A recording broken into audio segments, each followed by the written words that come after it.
UGC द्वारा एक नया विवाद खड़ा हो गया है। यूजीसी द्वारा नई शिक्षा नीति और उससे जुड़े नियमों के तहत एससी, एसटी और ओबीसी वर्गों के लिए अलग अलग समितियां, सेल और विशेष संरक्षणात्मक प्रावधान बनाए गए, जबकि जनरल वर्ग को किसी भी स्पष्ट श्रेणी या समिति में शामिल नहीं किया गया है, जिससे ये धारणा बनती है कि जनरल वर्ग को जानबूझकर नीति के दायरे से बाहर रखा गया। ये कोई अलग कानून नहीं है, बल्कि यूजीसी की प्रशासनिक नियम और दिशा निर्देश हैं, जिनमें सामाजिक न्याय के आधार पर जाति आधारित वर्गों को विशेष स्थान दिया गया।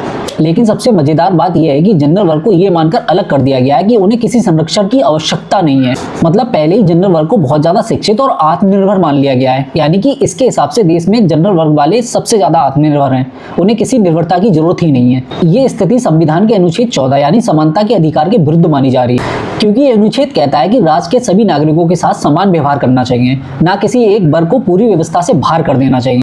जब शिक्षा जैसी मूल व्यवस्था में ही लोगों को जाति के आधार पर अलग अलग खांचों में रखा जा रहा है, तो इससे समाज में हम और वे की भावना पैदा होगी, जो धीरे धीरे जाति विभाजन को भी बढ़ावा देगी। ये जाति विभाजन आगे चलकर राजनीतिक और सामाजिक कारणों से धार्मिक विभाजन में भी बदल सकते हैं। इस तरह देश का सामाजिक ताना बाना कमजोर होता है। इसलिए ये कहा जा रहा है कि जनरल वर्ग को अलग रखना एक प्रशासनिक चूक नहीं, बल्कि समानता, एकता और राष्ट्रीय अखंडता के लिए दीर्घकालिक खतरा बन सकता है। मुझे लगता है कि यूजीसी को इस पर दोबारा विचार करना चाहिए और सरकार को भी इसमें एक्शन लेना चाहिए। इसके साथ साथ सुप्रीम कोर्ट को इसमें दखल देना चाहिए। हमें देश को जातियों के आधार पर बांटना नहीं है, बल्कि जातिवाद को खत्म करना है। सभी जाति, सभी धर्मों को समान अवसर देना।